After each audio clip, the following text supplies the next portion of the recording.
Sajjala Ramakrishna Reddy YCP ప్రభుత్వం గురించి నామమాత్రంగా తెలిసిన వారికి కూడా ఇంట్రొడక్షన్ అవసరం లేని పేరు. ఆయనే వైసీపీ గొంతు. పేరుకు జగన్మోహన్ రెడ్డి పార్టీ చీఫ్ అయినా నడిపించేది మొత్తం సజ్జల అనే పేరుంది. అలాంటి సజ్జల ఆయన కుటుంబ సభ్యులు అధికారాన్ని అడ్డం పెట్టుకుని అందిన కాడికి దోచేశారన్న ఆరోపణలు వస్తున్నాయి. దీంతో సజ్జల మెడకు కొత్త చిక్కులు చుట్టుకోబోతున్నాయని తెలుస్తోంది.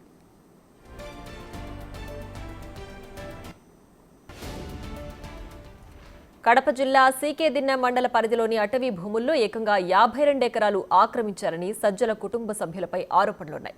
అంతేకాక పేదల చుక్కల భూములను కూడా కబ్జా చేసి ఎస్టేట్లో కలిపేసుకున్నారని తెలుస్తోంది. సీకేదిన్నె రెవెన్యూ పొలం సర్వే నంబరు 1629లో 11,129 ఎకరాల అటవీ భూముల్లో వారు ఆక్రమించింది 42 ఎకరాలు కాదు, 52 ఎకరాలని తెలుస్తోంది. సజ్జల సోదరుడి కుమారుడి పేరుతో కడప నగర శివారులో కడప కర్నూలు జాతీయ రహదారికి ఆనుకుని పట్టా భూములున్నాయి. వీటిలో కొన్ని డీకేటీ భూములు, ప్రభుత్వ భూములు కూడా ఉన్నాయని చెప్తున్నారు.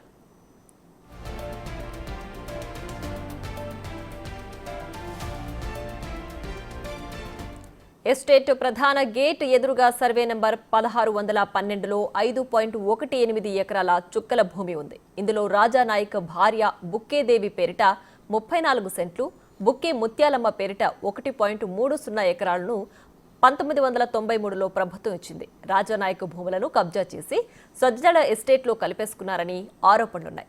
ఇదే విషయంపై రాజానాయక్ ఇటీవల సీఎం చంద్రబాబు, పవన్ కళ్యాణ్ కలెక్టర్కు ఫిర్యాదు చేశారు.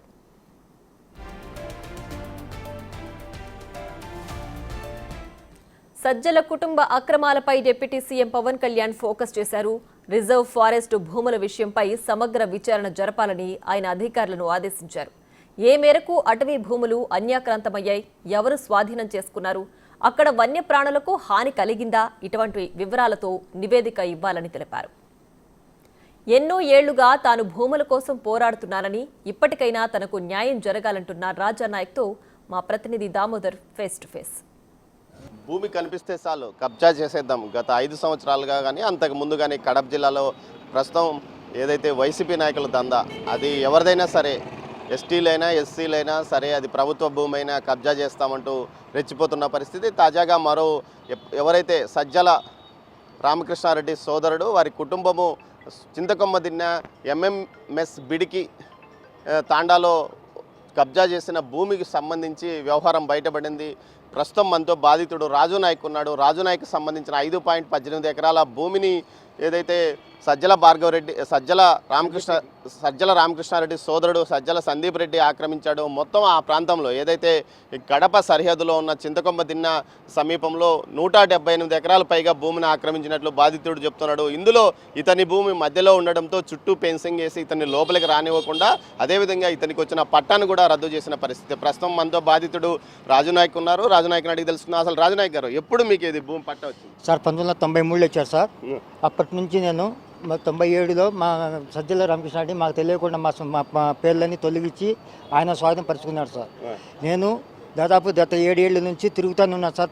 సజ్జల రామకృష్ణారెడ్డి ఆర్థిక శాఖ మంత్రిగా, సజ్జల ఆర్థిక సలహాదారులు ఉన్నప్పటి నుంచి తిరుగుతున్నాను. నీ మీ ఇంటికి 5 ఉద్యోగాలు ఇస్తాను, పక్క నీ భూమి ఇస్తాను. ఇంతవరకు నాకు ఎటువంటి న్యాయం చేయలేదు సార్. సారీ ఎస్టీ ఎస్సీలకు కేటాయించిన భూమి మరోసారి ఎస్సీ ఎస్టీలకే ఇవ్వాలా, లేకపోతే ప్రభుత్వం ఏదైనా ప్రాజెక్టులు కట్టడానికి కానీ, లేకపోతే మరో ఏదైనా పరిశ్రమలకు అయితే కేటాయించాలి, కానీ ఇది వారి సొంతానికి ఏ విధంగా కేటాయించారు సజ్జల కుటుంబానికి సంబంధించి? సార్ ఆ భూమి అంతా సజ్జల వాళ్ళ సొంతానికే ఉంది తప్ప అక్కడ ప్రజలకు ఎటువంటి న్యాయం అనేది ఏం చేయలేదు సార్. ఇంతవరకు రేవు పార్టీలు ఏదో నానా విధాలుగా వాళ్ళు హంగామా సృష్టిస్తున్నారు తప్ప అక్కడ రానివ్వకుండా ప్రజలను భయభ్రాంతులు చేసి మా ఎస్టీ సుగాళ్ళకు భూములన్నీ అన్యాయంగా ఆక్రమించుకుంటున్నారు సార్. ఎన్ని ఎకరాలు మీ భూమి? నా భూమి వచ్చి 2 ఎకరాలు 64 సెంట్లు సార్. దాంట్లో 5 ఎకరాలు 14 సెంట్లు ప్రభుత్వ భూమి ఉంది సార్. నాకు ఇవ్వమని సందీప్ రెడ్డి కూడా ప్రాధాయపడినాను సార్. నేను నా పెద్ద కొడుకు ఇద్దరం కలిసి. ఇంతవరకు మాకు ఎటువంటి న్యాయం చేయలేదు సార్. ఒకవేళ ఎంఆర్ఓ సార్ని పోయి అడిగితే ఆర్డీఓ సార్ మీద కంప్లైంట్ ఇచ్చినా కూడా నేను ఎన్ని అర్జీలు ఇచ్చానో వాళ్ళ ఆఫీస్లో అడగండి సార్. గత 7 ఏళ్ల నుంచి తిరుగుతాను, ఎంఆర్ఓ ఆఫీస్ తిరిగితే చంపేస్తాం. 93లో పట్టా ఇచ్చారు, 97లో రద్దు చేశారని చెప్తున్నారు. 97లో ఎవరు స్వాధీనం చేసుకున్నారు భూమిని? మొత్తం సజ్జల రామకృష్ణారెడ్డి వాళ్ళ ఆధీనంలో వాళ్ళే పెంచుకున్నారు సార్. అప్పటి నుంచి వాళ్ళ దందా నడుస్తుంది సార్. అప్పటి నుంచి వాళ్ళే ఆక్రమించుకొని మేము మామిడి తోట కూడా వేసాం సార్, కావాల్సింటే చూసుకోండి సార్. దానికి ఎంత మేము ఇచ్చాము, నష్టపరిహారం భూమికి నష్టపరిహారం కూడా గుత్త కూడా చెల్లిస్తామన్నారు. ఇంతవరకు గుత్త కూడా ఇవ్వడం లేదు సార్. ఇంకా సంవత్సరానికి ₹1,00,000 కట్టిస్తానని చెప్పాడు సందీప్ రెడ్డి సార్ ఈ మధ్యనే. అది కూడా ఇస్తాను నీకు అని చెప్పాడు. పోయిన నెల నవంబర్ 27వ తేదీ వచ్చి నీ భూమి నీకు ఇస్తాను, నీ గుత్తంతా చెల్లిస్తానని చెప్పినాడు. ఇంతవరకు నాకు రూపాయి కూడా ఇవ్వలేదు సార్. మీరు ఒక్కరేనా అట్లా మీలాంటి వాళ్ళు ఎంతమంది ఉన్నారు ఆడ? సార్ మా ఒక్కనే కాదు సార్, మా ఊరంతా సగం డీకేటీ పట్టాలు ఉన్నాయి సార్. అందరూ అక్కడ రెడ్లందరూ నమ్మించి మా ఆడవాళ్ళను లొంగపరుచుకొని లానా ఇదిగా చేస్తున్నారు సార్.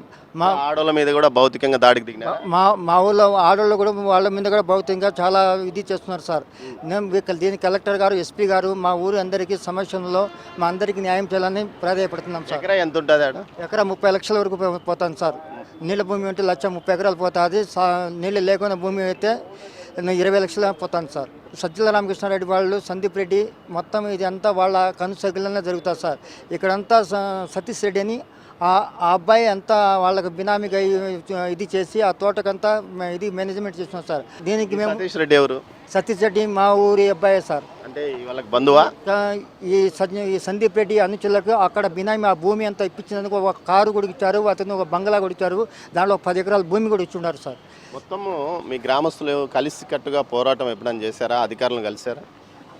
మా ఊరు సజ్జలతో భయపడి ఎవరు ఎక్కడికి మీద కొట్టేకి ఎవరన్నా ఎప్పుడైనా వచ్చాడా? నా ఫోన్లు కాల్ వచ్చాక ఇంతవరకు నాకు ఎటువంటి ఏం జరగలేదు. ఫోన్లో బెదిరించాడా? బెదిరిస్తున్నారు సార్. ఏమన్నాడు? ఏం సార్, నువ్వు మూసుకొని నువ్వు గమ్ము ఉండు, నీ భూమి నీకు కావాలంటే ఇస్తాను, నీకు కావాలంటే ఉద్యోగాలు కాదు అడిగింది, మీ ఉద్యోగాలు నీకు ఇప్పిస్తాను చెప్తున్నారు సార్. నాకైతే వాళ్ళు ఉద్యోగాలు ఇచ్చింది లేదు, వాళ్ళు ఎవరు చేస్తున్నారు ఏమో రకరకాల ఫోన్ చేస్తున్నారు, మాట్లాడుతున్నారు. భూమి రద్దయింది కదా, అప్పటి నుంచి మీరు పట్టించుకోలేదా సార్? అప్పటి నుంచి మాకు అడుగుతూనే ఉన్నాం సార్. ఎంఆర్ఓ నా ప్రతి అర్జీ అడగండి సార్, ఎందుకు చేశారు రద్దు అనేది కారణం చెప్పరు సార్. ఎంఆర్ఓ వాళ్ళకే డబ్బులు తీసుకొని వాళ్ళ పక్కే ఉన్నారు సార్. ఈ ఎంఆర్ఓ ఆర్డీఓ సార్ వారు ఇప్పుడు నాగేశ్వరరావు సార్ గారు ఆయనకు నాకు 99 సంవత్సరాలు లూజుకు రాసి సందీప్ రెడ్డికి భూమి చెందాలి అది అని ఆర్డీఓ సారు మీతో మీరు కంప్లైంట్లో మీతో బలవంతంగా సంతకాలు పెట్టించుకున్నారని ఒకసారి రాసినావు. ఫోర్జరీ అన్నావు.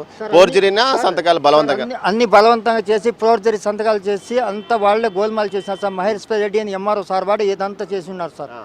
అయితే మీరు సీఎంను కలిశారు, డిప్యూటీ సీఎంను కలిశారు, లోకేష్ను కలిశారు, కలెక్టర్ను కలిశారు. ఏమైనా కదలిక వచ్చిందా మీకు? సార్ ఇంతవరకు కదలిక ఏమైతే నా వరకు వాళ్ళ వరకు అన్నీ వస్తున్నాయి, అన్ని రికార్డులన్నీ అన్ని గవర్నమెంట్ స్వాధీనం చేసుకున్నాం, స్వాధీనం అన్నీ చెప్తున్నారు తప్ప ఇంతవరకు ఏం కదలిక రాలేదు సార్. అయితే ఇప్పుడు ఏంది సార్, నా భూమి నా వరకు కావాలా, నా భూమి నాకు కావాలి, అంతవరకే నా డిమాండ్. కానీ మీరు అక్కడ ఇప్పుడు ఇంత బలవంతంగా వాళ్ళు ఉన్నప్పుడు మీరు అక్కడ పోయి వ్యవసాయం చేసే ధైర్యం ఉందా మీకు? సార్ నేనైతే చేయాలనే ఉద్దేశంతోనే దిగాను సార్. నేనైతే చేస్తాను, నా భూమి నాకు ఇప్పిస్తే నాకు చేస్తానని కలెక్టర్ సార్కు ఎన్నోసార్లు ముట్టుకున్నాను సార్. కలెక్టర్ సారు ఇస్తాంలే యాడ్ చేసుకుంటాను అని భయపడి పోనీ నేను కనీసం నా పక్కనే ఇప్పిండి సార్, ఆ భూమి బదులుగా భూమి ఇప్పిండి నేను కలెక్టర్ గారు ఎన్నోసార్లు ప్రాధాయపడుతున్నాను సార్.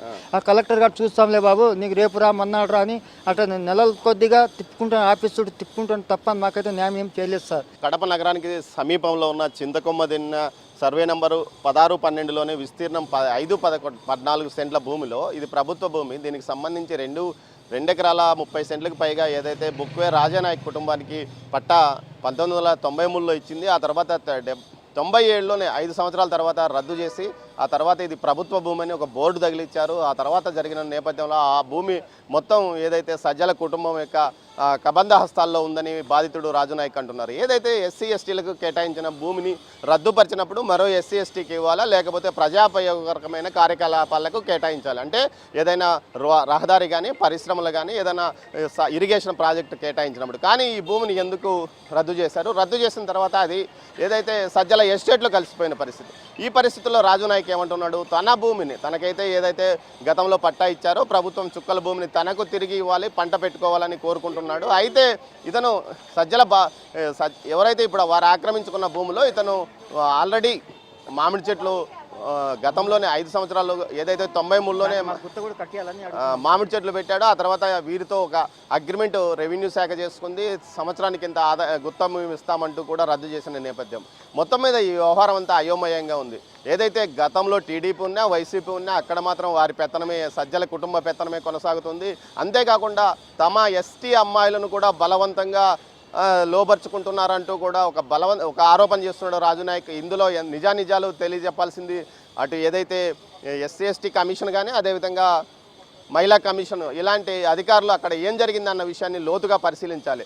మొత్తం మీద ఇలాంటి ఏదైతే రాజు నాయక్ ప్రస్తుతం బలమైన ఆరోపణలు చేస్తున్నాడు, ఏదైతే ఎస్సీ ఎస్టీల అమ్మాయిలను లోపరుచుకుంటున్నారు, వారిని బలవంతంగా బెదిరిస్తున్నారు, వారిపైన భౌతిక దాడి దిగుతున్నారు, అదేవిధంగా ఎస్సీ ఎస్టీల భూములన్నీ ఆక్రమించారు, ముఖ్యంగా ఎస్టీ భూములన్నీ ఆక్రమించాడు. సజ్జల కుటుంబంపై చేస్తున్న ఆరోపణలపై ఖచ్చితంగా కూటమి ప్రభుత్వం చర్యలు తీసుకోవాల్సిన అవసరం ఎంతైనా ఉందని ఆయన అభిప్రాయపడుతున్నారు. ముందుగా ఎస్సీ ఎస్టీ కేసు నమోదు కోసం కూడా ఆయన విజ్ఞప్తి చేస్తున్నాడు. తాను పలుమార్లు ఎస్సీ ఎస్టీ కేసు పై ఫిర్యాదు చేసినప్పటికీ ఇప్పటి వరకు ప్రభుత్వం ఏమాత్రం పట్టించుకోలేదు. 6 నెలల నుంచి తాను ఏదైతే అటు CM Chandrababu Naidu, deputy CM Pawan Kalyan, Nara Lokesh, అటు కలెక్టర్ ఎస్పీల చుట్టూ తిరుగుతున్నాను, కానీ స్పందన లేదంటున్నాడు. కానీ ఇప్పుడు కొంత కదలిక వచ్చిందంటున్నాడు. మొత్తం మీద వ్యవహారంపై కూటమి ప్రభుత్వం చర్య తీసుకోవాల్సిన అవసరం ఎంతైనా ఉందని రాజు నాయక్తో పాటు బాధితులు అంటున్నారు. కెమెరా పర్సన్ పురుషోత్తంతో దామోదర్, కడప నుంచి.